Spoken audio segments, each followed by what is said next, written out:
Android has truly come a long way since its early days, but most of what I know about Android has been from word of mouth. After being an iPhone user for the last few years, I've personally grown a bit tired of iOS, but that 3-year record reaches its end today. Join me in my unboxing of the Google Pixel 2.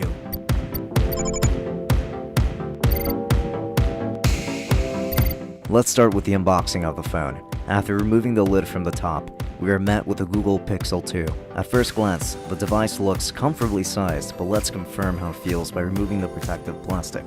There it is, in its full glory, and it's actually very nice to the touch, and so far, easy to grip. Let's set aside the Pixel to look at the accessories. Under the following lid, there's a little slip which holds some manuals and the SIM ejection tool. This is followed by the USB Type-C to USB-A adapter for data transfers, and underneath that, we've got the unfortunate audio jack dongle and the USB-C charging cable. Inside of this little box, you'll find the power supply.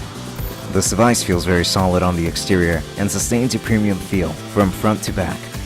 This device has a 5-inch 1920 by 1080 AMOLED display that looks quite fantastic to me. Out of the box, colors look vibrant but not overly saturated, which makes for great content consumption experience. The screen is pretty bright too, so it works nicely outdoors.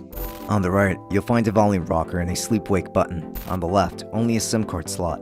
On the bottom, you'll find a lonely USB-C port and the absence of a headphone jack. Quickly after the unboxing, I downloaded Middle-earth: Shadow of War, and it runs very smoothly, running at a very solid frame rate, and it doesn't make my phone heat up very much. The speakers are loud, and a very noticeable upgrade from my SE. This is what they sound like in comparison.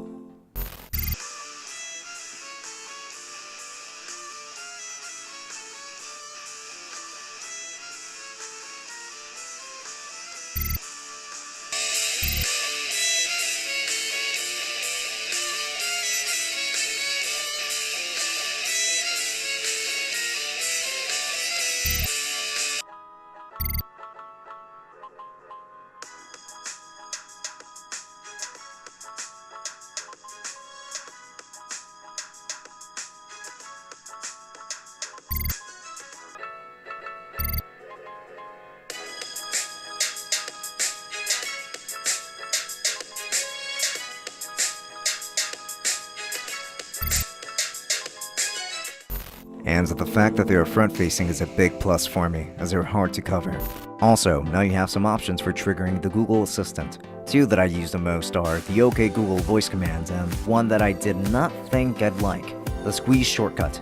Let's see how I feel about that in my full review. Both cameras are very solid. They perform beautifully outdoors on a bright day and still retain a lot of detail in low light. This is very impressive from both ends, but I'll still have to do more testing. So what's new about the Pixel this year? Well, it now has an IP67 water and dust resistant rating, which I'm glad is here. The dual front-facing speakers, which sound fantastically from the testing I've done so far. There is the squeeze functionality that was implemented as another option for triggering the Google Assistant. Both cameras received a significant upgrade. The Pixel is no longer uneven in its dimensions and is now uniform. The glass on the back is smaller now. The headphone jack has been eliminated, as I've brought up multiple times. So everything up to now is just an overview of what is new and a quick look at the Google Pixel 2. So far it is looking like a great device, and I think it will be a great welcome back into the Android ecosystem. But for me to be certain of this, I have to spend enough time with this device and I have to customize it to my heart's content, which is something I have not said in many years. So expect a full review to come in the near future. To watch some of our tech reviews, I'll link a few in the description if you're interested in seeing some of our content. And if it pleases you, make sure to subscribe for when the full review of the Google Pixel is out. For links to where to purchase the Pixel 2, you'll find those in the description. This has been Francisco from Tech Summit. Thank you for watching and I will be seeing you all later. Enjoy.